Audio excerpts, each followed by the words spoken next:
Two horror films made for a fraction of the cost of a Star Wars film have just beaten Star Wars at the box office. One of them was directed by a 20-year-old who became famous making videos on YouTube. Is this just a coincidence, or are we watching the start of the next Hollywood era?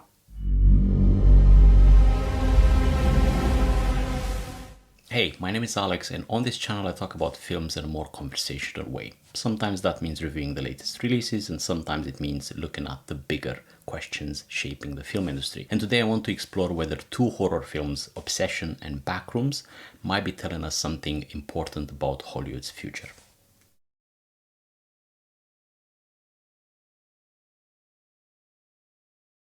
Now, I'm not saying horror is replacing Star Wars or Marvel, but when two relatively inexpensive films outperform one of the biggest franchises in cinema history, it's worth asking why, because the answer might tell us what Hollywood starts producing over the next decade. Right, let's look at the numbers, because at the end of the day, that is what Hollywood pays attention to. First, The Mandalorian and Grogu. The film reportedly cost around 144 million to make, and once you add the worldwide marketing and the total investment is likely somewhere around 300 million cost. That means this probably needs to box office of around 600 million just to break even. Now, 3 weeks into its release, at the time of the recording of this video, the film made around 256 million worldwide. Not a disaster, but it still has a long way to go. Now compare that with Obsession.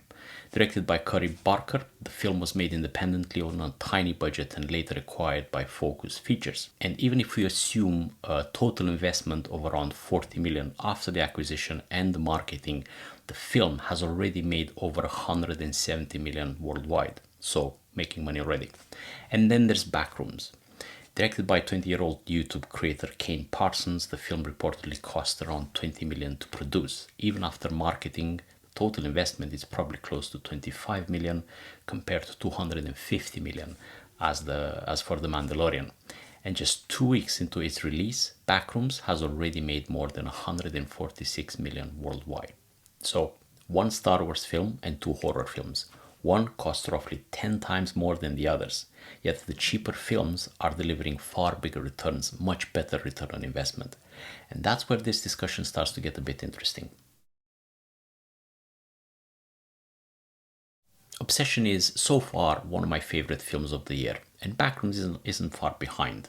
Now, the obvious reason these films are succeeding is that they're cheap by Hollywood standards. Their budgets are small, the financial risk is lower, and that gives filmmakers something incredibly valuable, which is creative freedom. Just imagine making a 300 million Star Wars film. Every decision has to satisfy the executives, the investors, the shareholders, and so on and so on. But when you're making a 20 million horror film, you can take some risks, even as a producer like A24 or Neon. And I think that's exactly what we're seeing here. These films don't just cost less, they feel different, they're surprising, they're original. And increasingly, horror has also become one of the best vehicles for social commentary. In the case of Obsession, for example, we get a story about manipulation and abusive relationships. In Backrooms, beneath all the horror and the scary angles and all of that, there's a story about grief, regret, and loss. And they're far from the only examples. Some of the most interesting ideas in recent cinema are now appearing inside horror films. Compare that with major franchises like Marvel or Star Wars. Those films are built around familiarity. Audiences return because they already know the worlds, the characters, and the rules. There's absolutely nothing wrong with that. But when audiences can revisit those same characters on streaming services at home whenever they want, originality it's what starts becoming a much stronger reason to leave the sofa and go to the cinema.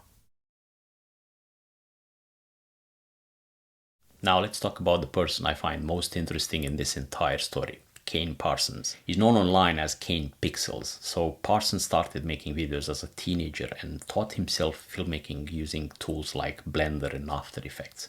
In 2022, he uploaded a short film called The Backrooms Found Footage on YouTube. It was creepy, it was well made, and most importantly, felt different. And then the video exploded online, and Parsons expanded it into an ongoing web series. Now, he followed it with other projects like The Oldest View and People Still Live Here, I believe it's called, the other one. And he continued to refine his craft and to continue to build his audience. Traditionally, if you wanted to direct a Hollywood film, you went to film school, spent years building connections, pitched projects to studios, and hoped someone eventually will give you a chance. There are, and there still are, plenty of gatekeepers at every step.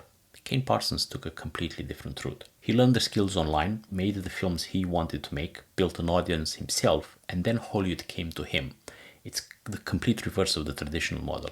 And importantly, he didn't stop creating when A24 got involved in 2023. A24 actually approached him in 2023 about a potential collaboration. Instead of just giving up or focusing or giving all his efforts to A24, he kept making films, he kept experimenting and kept improving.